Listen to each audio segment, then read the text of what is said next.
Friends, நம்ம கேட்டுக்கிட்டு இருந்த நிதமும் உன்னை நினைக்கிறேன் அவளோட அடுத்த அத்தியாயத்தை நம்ம இப்போ பார்க்கலாம். அத்தியாயம் 7. ஹலோ ஸ்னேகா, நான் வைஷ்ணவி பேசுகிறேன் என்று சொல்லவும் சந்தோஷத்தில் முகம் மலர்ந்தது ஸ்னேகாவிற்கு. எப்படி இருக்கிற? நல்லா இருக்கிறியா? எங்கே இருக்கிற? வந்து என்ன வந்து சொல்லு, எங்கே இருக்கிற? நான் சென்னைக்கு தான் வந்துக்கிட்டு இருக்கிறேன். வா வா வா. என்ன, ஏதாவது வேலை விஷயமா வந்துட்டுருக்கிறியா? அப்படி இல்லை, வழக்கம் போல தான். பிரச்சனை உனக்கு தான் தெரியுமே. புரியுது. ஆமாம், இப்போது எங்கே தங்கி இருக்கிற? நீ எப்போ இங்கே வர? அதை சொல்லு. இப்போ தான் கொஞ்சம் முன்னாடி தான் வந்தேன். எனக்கு தங்குறதுக்கு எங்கே போகிறது, என்ன ஏதுன்னு எதுவும் புரியலை. எனக்கு இருக்கிற ஒரே ஃப்ரெண்டு நீ தானே. நீ தான் எனக்கு ஹெல்ப் பண்ணணும். தாராளமாக நீ வா, என் கூட வேணும்னாலும் தங்கிக்கோ, எனக்கு ஒன்றும் பிரச்சனை இல்லை. என்ன சொல்கிற? நிஜமாக வா. நிஜமாக தான் சொல்கிறேன், என் கூட தங்கிக்கோ. நான் ஒருத்தி மட்டும்தான் இங்கே இருக்கிறேன். வந்து ஜாயிண்ட் அடிச்சுக்கோ. தங்க மட்டும்தான் இடம் தர முடியும், மற்றதுக்கு எல்லாம் நீ தான் பார்த்துக்கணும். என்ன சொல்கிற? வந்தால் நான் வழக்கம் போல் டூரிஸ்ட் கைடாக புறப்பட்டுடுவேன். காசுக்கெல்லாம் பிரச்சனை இருக்காது, கவலைப்படாத. அது இல்லடி, நீ என் ஃப்ரெண்டு, எனக்கு தங்க இடம் கிடைக்கும். அது மட்டும் இல்லாமல் சாப்பாடு கூட கொடுத்துடுவேன், அதெல்லாம் பிரச்சனையே இல்லை. ஆனால் வீடு ரொம்ப குட்டியாக இருக்கும். உனக்கு தான் தெரியும்ல, சென்னையில் அதுவும் பெரிய அளவுலலாம் வீடு கிடைக்கிறது ரொம்ப ரேர். நான் முன்னாடி முக்கால்வாசி இடத்த மறைச்சி பார்லர் வச்சுருக்கிறேன். அதுதான் என்னோடய வேலை, உனக்கு தெரியும் தானே. பின்னாடி தான் என்னோடய வீடு இருக்குது. நான் மட்டும்தான், அதனால் பெருசாக இடமெல்லாம் இருக்காது. தாராளமாக 2 பேரும் தூங்கலாம், ஒரு ஆள் நடக்கலாம், சமைக்கிறதுக்கு இடம் இருக்குது. உனக்கு தான் தெரியுமே. எனக்கு ஒன்றும் பிரச்சனை இல்லை. வீட்டு ஓனர் கூட இங்கே கிடையாது, அவங்க எங்கேயோ இருக்கிறாங்க. அதனால் இங்கே வந்து எல்லாம் பார்க்க மாட்டாங்க. அதனால் ஒன்றும் பிரச்சனை இல்லை. உனக்கு பிரச்சனை இல்லைன்னா நீ எத்தனை நாள் வேணும்னாலும் என் கூட தங்கிக்கலாம். எனக்கு அதை பற்றி பிரச்சனையே இல்லை. Thank you very much. நான் நேரம் உன்னை வந்து பார்க்குறேன். ஓகே ஓகே, அட்ரஸ் எல்லாம் தெரியுமா? அனுப்பட்டுமா? ஆட்டோ தானே பிடிச்சி விடுவேன்? ஆமாம், ஆட்டோவில் தான் வருவேன். அப்போ சரி இரு, நான் அட்ரஸ் அனுப்பி வைக்கிறேன், கரெக்டாக வந்து சேரு. இங்கே தானே வந்து சாப்பிடுவேன், ஏதாவது ரெடி பண்ணிடுறேன் என்று சொல்ல சரி என்றவளுக்கு அத்தனை மகிழ்ச்சி. கூடவே ஒரு புன்னகையும் உதிர்த்தது. ஸ்னேகாவை சந்தித்தது இங்கே கிடையாது, மதுரையில். ஏதோ ஒரு இக்கட்டான சூழ்நிலையில் அவளுக்கு இவள் உதவி செய்திருந்தால் அந்த உதவிதான் இப்போது இவர்களை இணைத்திருந்தது. மதுரையில் சுற்றி பார்க்க வந்த ஸ்னேகா தன்னுடைய மொத்த உடைமைகளையும் தொலைத்துவிட்டு அடுத்து என்ன செய்வது என தெரியாமல் தவித்து நின்றிருக்க அப்போதுதான் வைஷ்ணவியை சந்தித்தது. வைஷ்ணவி ஸ்னேகாவை பார்த்த உடனேயே புரிந்துவிட்டது, ஏதோ பிரச்சனைகள் இருக்கிறாள் என்று. என்ன என்று வந்து கேட்டவள் அதற்கான சொல்யூஷனையும் கையில் இருந்த பணத்தையும் கொடுத்திருந்தாள்.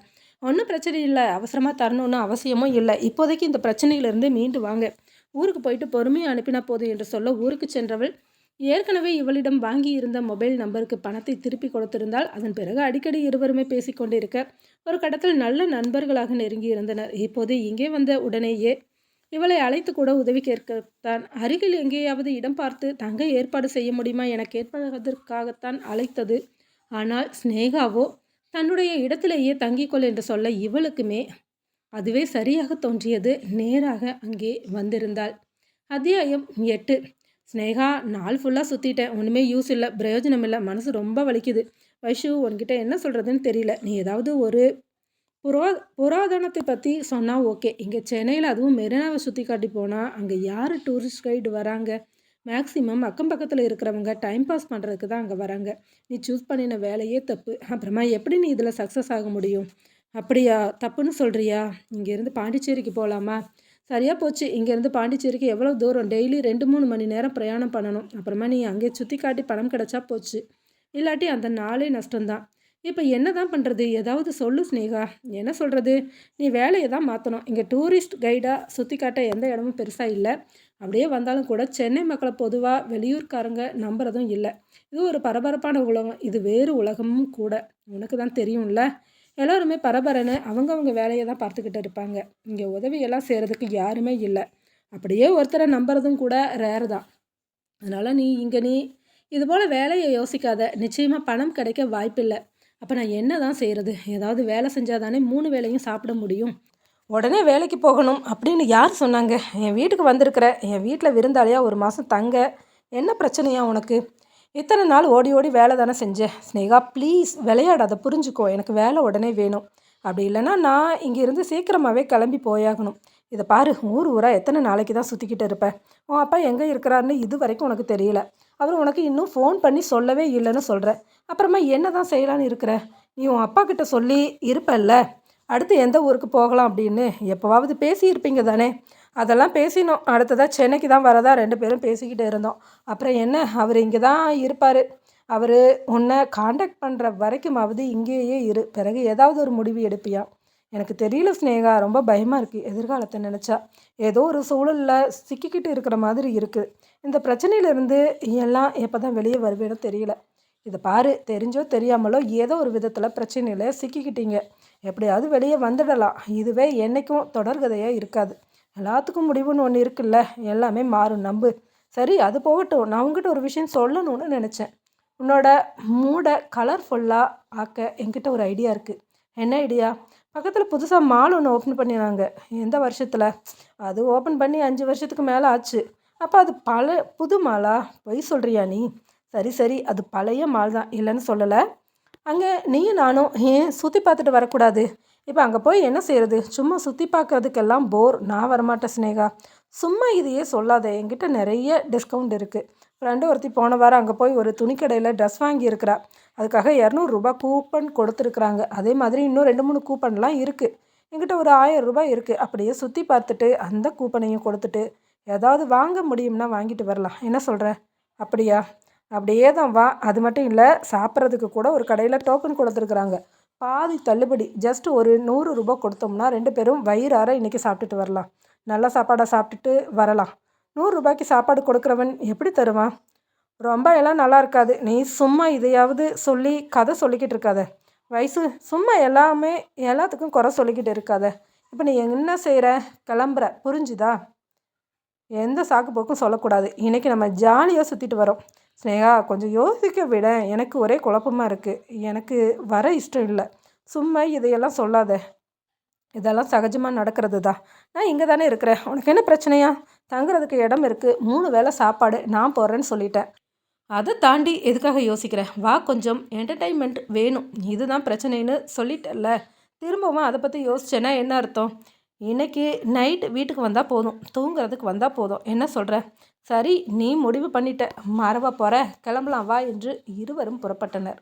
நகரில் மையப்பகுதியில் இருந்த அந்த மாலுக்குள் நுழைந்திருந்தனர். கிட்டத்தட்ட 7 அடுக்கு உயரத்தில் இருந்தது பெரிய மால். கண்களை சுழற்றி பார்த்தால் அத்தனை ஆச்சரியங்கள் கொட்டி கிடந்தது. மாலின் பிரம்மாண்டத்தை ஆச்சரியமாக பார்த்த வைஷ்ணவி ஸ்னேகாவை பார்த்து, எவ்வளோ பெரிய மால் இது! இதோட சொந்தக்காரன் எவ்வளோ பெரிய வசதியானவனாக இருப்பான். சரியாக போச்சு. ஒவ்வொருத்தர் என்ன யோசிக்கிறாங்க, நீ என்ன யோசிக்கிற? பின்ன வசதி இல்லாமல் இவ்வளோ பெரிய மாலை கட்டி வச்சு வாடகைக்கு விட்டுருப்பாங்களா? ஆனால் ரொம்ப பெருசு தான் இல்லையா? பாரு, எத்தனை கடை இருக்குது. நான் பேசாமல் இங்கே இந்த மாலில் ஏதாவது ஒரு கடையில் வேலைக்கு சேர்ந்துடட்டுமா? ஜாலியாக இருக்கும்ல. எத்தனை பேர் தினம் தினம் புதுசு புதுசாக இங்கே வராங்க. சரியாக போச்சு. அது சரி வராது. நீ யூனிஃபார்ம் போட்டுட்டு ஒரு இடத்துல நின்றுக்கிட்டே இருக்கணும். துணி கடைக்கு வேலைக்கு போயிட்டா வேறு லெவல். இஷ்டத்துக்கு வருவாங்க. ஹேங்கரில் இருக்கிறத எடுத்து மாட்டுவாங்க. அப்புறமா அப்படியே தூக்கி போட்டுட்டு இருப்பாங்க. நீ எத்தனை துணியை மடித்து வைப்ப? சமயத்தில் உனக்கே கடுப்பாகும். எதுக்குடா இப்படி ஒரு வாழ்க்கைன்னு தோண ஆரம்பிக்கும்.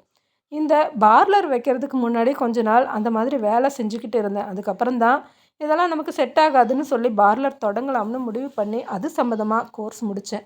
பிறகு அப்படி இப்படி ஒரு வழியாக சின்னதாக தொடங்கினேன். இன்றைக்கி வரைக்கும் ஓகே. நான் நிம்மதியாக சந்தோஷமாக இருக்கிறேன். அளவான வருமானம் தான். ஆனால் பெருசாக எந்த பிரச்சனையும் இல்லை. கொஞ்சமாக சேர்த்தும் வச்சுருக்கிறேன். நிறைய காசு இருந்ததுன்னா மாத கடைசியில் ஹாயாக ஏதாவது ஒரு ஊருக்கு கிளம்பிடுவேன் சுற்றி பார்க்குறதுக்காக. அது போல தான் மதுரைக்கு வரும்போது ஒன்றை பார்த்தது. உனக்கு தான் தெரியுமே. மறக்க முடியுமா அதனால்? ஆனாலும் ஸோ க்யூட். உங்ககிட்ட என்னவோ இருந்தது. ஏன் எனக்கு உதவி செய்ய தோணுச்சுன்னு இந்த நிமிஷம் வரைக்கும் எனக்கு காரணம் தெரியவே தெரியாது. ஒருவேளை இது போல் நீண்ட நட்பு நமக்குள்ளே வரணுங்கிறதுக்காகவே அப்படி ஒரு சம்பவம் நடந்ததோ இல்லையோ, அதை நினைக்கும் போது எனக்கு எவ்வளவு ஆச்சரியமாக இருக்குது தெரியுமா? சரி சரி, நடந்து முடிஞ்சதை பற்றி யோசிக்க வேண்டாம். ஒவ்வொரு கடைக்கு உள்ளேயும் போய் சுற்றி பார்த்துட்டு வரலாம். பாரு, இந்த கூப்பன் தான். இதுக்கு எந்த ட்ரெஸ் கிடைக்குங்கிறத பார்க்கலாம்.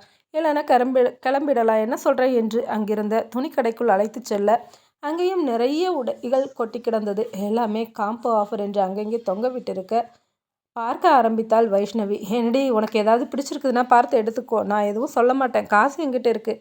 நீ வேற சும்மா இரு. எனக்கு ஏற்கனவே நிறைய ட்ரெஸ் இருக்குது. புதுசாக எதுவும் எனக்கு வேண்டாம். உனக்கு என்ன வேணுமோ அதை வாங்கிக்கோ. நான் ஜஸ்ட் சும்மா வேடிக்கை பார்க்க. கலர் ஏதாவது செலக்ட் பண்ணணும்னா சொல்லு, நான் பார்த்து எடுத்து தரேன். நீ ஏன் இப்படி இருக்கிறேன்னு தெரியல. எவ்வளவு ஹெல்ப் பண்ணி இருக்கிற, இல்லைன்னு சொல்லலை. ஆனால் அதை தாண்டி நான் ஏதாவது செய்யலாம்னு நினச்சா எப்போவுமே நீ அனுமதிக்கிறதே இல்லை. இது ஒரு மாதிரி எனக்கு கில்ட்டியாக ஃபீல் ஆகுது தெரியுமா? நல்லா இருக்கிறதா? இந்த டாப்ஸ் ரொம்ப அழகாக இருக்குதுல்ல. உன் சைஸுக்கு சரியாக இருக்குமா பாரு.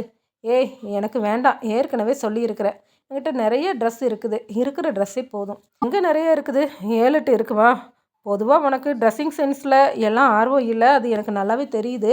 நீ போட்டிருக்கிற ட்ரெஸ்ஸை பார்க்கும்போதே புரியுது. ஆனால் என்ன ஆனால் வாங்கி தர எதையும் வேண்டான்னு சொல்லாத. அதான் டிஸ்கவுண்ட் கூப்பனில் பாதி பணம் கழிஞ்சிடும், மிச்சம் தானே கொடுக்க போகிறேன்.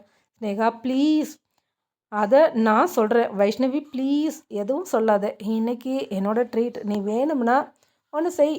எனக்கு அடுத்து நீ ஆசைப்படுற மாதிரி ஏதாவது வேலை உனக்கு கிடச்சிதுன்னா அப்படி எனக்கு செலவு பண்ணு. நான் வேண்டான்னு சொல்ல மாட்டேன். எவ்வளவு தெரியுமா? இது கம்மி தான். நல்லா இருக்குதுல்ல? என்ன நல்லா இருக்குது? போ. சொன்னால் நீ என்ன கேட்கவா போகிற? உன் இஷ்டம். நான் இனி எதையும் சொல்லலை. ஆக எதுவும் பிடிச்சிருக்குன்னு எடுத்துக்காட்ட மாட்டேன் என்று பேசிக்கொண்டிருக்கும் போதே அதே நேரத்தில் அர்ஜுன் அந்த மாலில் அந்த துணிக்கடைக்கு தான் அவனும் வந்திருந்தான். ஏதோ ஒன்றை எடுத்துக்கொண்டு திரும்பியவன் சரியாக வைஷ்ணவியின் மேல் மோதியிருந்தான். கண்ணு தெரியாதா? இப்படி வந்து மோதிர என்று சொன்னபடியே திரும்பி பார்க்க அதே நேரத்தில் இவளை பார்த்தவனும், ஏய் நீ வைஷ்ணவி தானே, எப்படி இருக்கிற? இங்கே என்ன செஞ்சுக்கிட்டு இருக்கிற? உன்னை நான் கேரளாவில் பார்த்தேன், ஞாபகம் இருக்குதா என்று சொல்ல இவளுக்குமே அவனை நன்றாக ஞாபகம் இருந்தது. ஒன்றல்ல இரண்டல்ல கிட்டத்தட்ட 5-6 பெண்கள் அவனை துரத்தி கொண்டிருக்க ஓடி ஒளிவதற்கு இடம் தேடி கொண்டிருந்தான். அர்ஜுன் சட்டென பெயர் சொன்னவள் மறக்கக்கூடிய நிகழ்வா அது? அவனை பார்க்கவும் சிரிக்க ஆரம்பித்தாள். அது எப்படி மறந்து போகும்? மறக்கக்கூடிய சம்பவமாக நடந்தது. எப்போவுமே நினச்சா இப்போ நினச்சாலும் எனக்கு சிரிப்பு வந்துடும். அது எப்படி ஒரே நேரத்தில் 5 பொண்ணுங்களை கூட கடலை போட்டு மொத்தமாக மாட்டிக்கிட்ட? அதுவும் அர்ஜுன், நீ உன்னோட கதையை சொன்னியே, அப்பா சிரிப்பை அடக்கவே முடியல. நீ எல்லாம் வேறு லெவல். இப்போ என்ன இங்கே செஞ்சுக்கிட்டு இருக்கிற? என்னை பார்த்தா எப்படி தெரியுது? நான் துணி கடைக்கு வந்திருக்கிறேன். அடுத்ததான் மறுபடியும் கேரளாவுக்கு போகலான்னு தான் பிளான். என்ன மறுபடியும் அந்த பொண்ணுங்க துரத்துனா என்ன பண்ணுவேன்? இந்த தடவை காப்பாற்ற கூட நான் இல்லை. விளையாடாத. அதெல்லாம் அப்போவே அந்த பிரச்சனை முடிஞ்சாச்சு. இது வேற ஒரு வேலை விஷயமா போகிறேன் தெரியுமா? ஐயோ வேணாமே, நான் கேட்கவே இல்லையே. பேசிக்கொண்டு இருக்கும்போது ஸ்னேகா வந்திருந்தாள். ஏதாவது பார்த்தியா என்றவள் இவனை பார்த்து, சார் யாரு என்று கேட்க, ஹாய் என் பேர் அர்ஜுன், உன்னோட பேர் என்ன என்று கேட்டபடியே ஸ்னேகாவிற்கு அருகே வர அவளோ 2 அடி பின்னால் நகர்ந்தாள். ஹலோ, அங்கேயே நில்லுங்க, புரிஞ்சுதா?